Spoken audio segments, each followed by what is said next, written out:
সাল ২০১৬। পশ্চিমবঙ্গের হাজারো তরুণ শিক্ষার্থী স্বপ্ন দেখেছিলেন শিক্ষক হবেন, স্বচ্ছ নিয়োগ প্রক্রিয়ায় উত্তীর্ণ হয়ে গড়ে তুলবেন আগামী প্রজন্মের ভবিষ্যৎ। কিন্তু সেই স্বপ্নকে ভেঙে গুড়িয়ে দেয় এক নিষ্ঠুর কেলেঙ্কারি। নাম West Bengal SSC scam. The SSC scam. SSC scam. A massive teacher recruitment scam.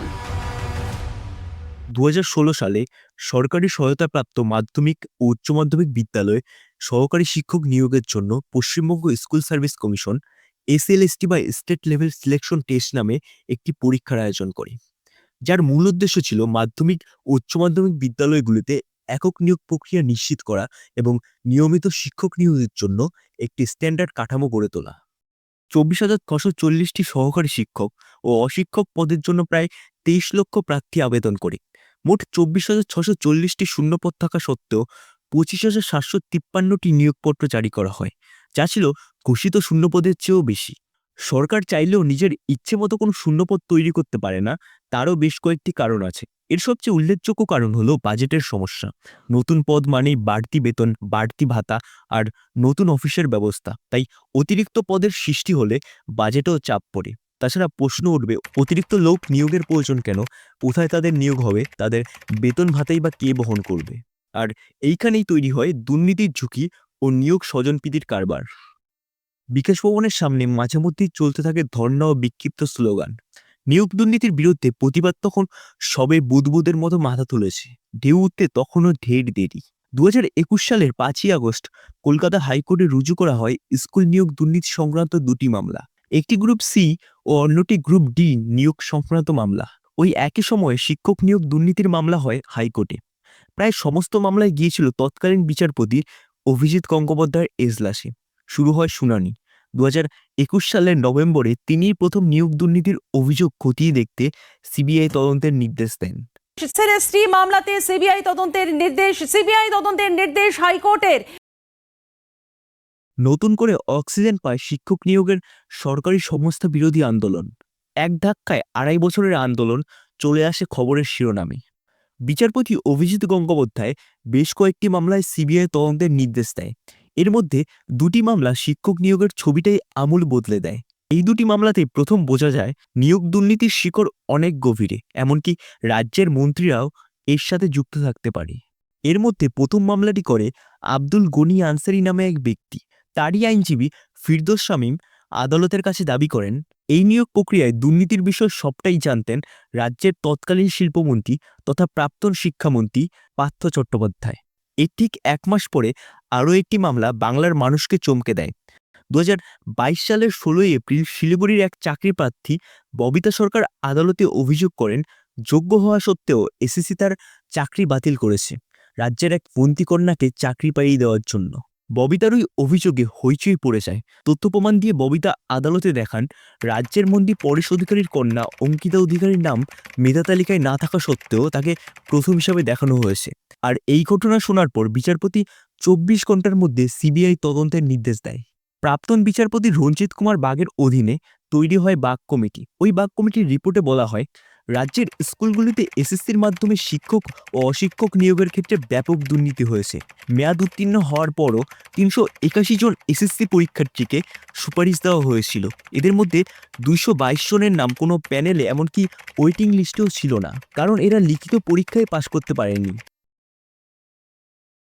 Bug কমিটির ওই রিপোর্টের ভিত্তিতে আবারও শুরু হয় সিবিআই তদন্ত। পরে শিক্ষক নিয়োগ দুর্নীতির মামলায় ইডিও যুক্ত হয়। DD is turning up the heat in the West Bengal SST recruitment scam. আর এরপরের ঘটনা তো সকলেরই জানা। এবার আসা যাক একটু বর্তমান প্রসঙ্গে। ১৫ই মে ২০২৫। ওই দিন সকাল থেকেই দফায় দফায় উত্তপ্ত হয়ে ওঠে বিকাশ ভবন। পুলিশের সঙ্গে একাধিকবার ধস্তাধস্তি হয় চাকরিহারাদের।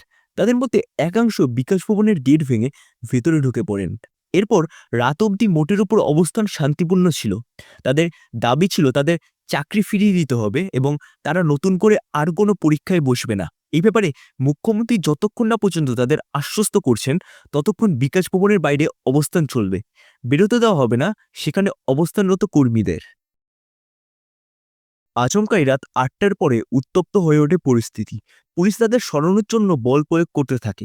এক পর্যায়ে পুলিশ লাঠিচার্জ শুরু করে, যার ফলে বিক্ষোভকারীদের অনেকেই আহত হয়। কারো বা মাথা ফেটে যায়, আবার কারো বা আঘাত লাগে পায়ে। বেশ কয়েকজন পুলিশকর্মীও আহত হয়। এর আগে চাকরিহারা শিক্ষকদের ডিএই অফিস অভিযানে অনুরূপ উত্তেজনাই ছড়িয়েছিল। এই পরিস্থিতি তৈরি হওয়ার কারণ কি? আজকের দিন একটা সরকারি চাকরি পাওয়া মানে সোনার হরিণ পাওয়া। সোনার হরিণের বাস্তব অস্তিত্ব থাক বা না থাক, আজকের দিন একটা সরকারি চাকরি পাওয়ার জন্য কঠোর প্রতিযোগিতার মধ্যে দিয়ে যেতে হয়। গুটি কয়েক সিটের জন্য আবেদন করে লাখ লাখ শিক্ষার্থী। সংখ্যাটা যদিও ব্যাপক, তবুও এর মধ্যে অনেকগুলো ব্যাপার আছে। অনেকেই পরীক্ষা দিতে যায় পরীক্ষার নিয়মকানুন জানার জন্য। কেউ একজন বলে দিয়েছে এই চাকরি ভালো, তাই আবেদন করলাম। আবার অনেকে যায় শুধু পরীক্ষার অভিজ্ঞতা নিতে, যাতে এক্সাম প্যাটার্নের কথা মাথায় রেখে নিজেকে প্রস্তুত করতে পারে। কিছু শিক্ষার্থী যায় ভাগ্যের উপর ভরসা রেখে, বলে যদি কপালে থাকে। এবার প্রশ্ন হলো, ভাগ্যের উপর ভিত্তি করে কতজন সরকারি চাকরি পায়? উত্তর হবে প্রায় নায়ের কাছাকাছি। সরকারি চাকরি পরীক্ষায় ভাগ্য একটি সহযোগী উপাদান মাত্র, মূল উপাদান একদমই নয়। ধরুন প্রায় 20 লক্ষ লোক 20,000 শূন্যপদযুক্ত একটি সরকারি চাকরি পরীক্ষার জন্য আবেদন করেছে। এর মধ্যে সত্যিকারের প্রস্তুতি ও চাকরি পাওয়ার ক্ষমতা আছে 50,000 থেকে 1 লক্ষ শিক্ষার্থীর। ভাগ্যের কারণে যদি কোনো সুবিধা থাকে, তবে সেটা পায় এই শিক্ষার্থীরাই। তারা সেই সুবিধার কথা হয়তো আশাও করে না। দিন দুনিয়া ভুলে তারা পড়ে থাকে ওই একটা বিষয়ের পেছনেই। পারিবারিক সকল চাপকে সহ্য করে টিকে থাকে এই লড়াইয়ে। এই সময় পড়াশোনার পাশাপাশি তাদের মধ্যে কর্তব্যবোধ, আত্মসংযম, দায়িত্বশীলতা ও নৈতিকতার বিকাশ ঘটে।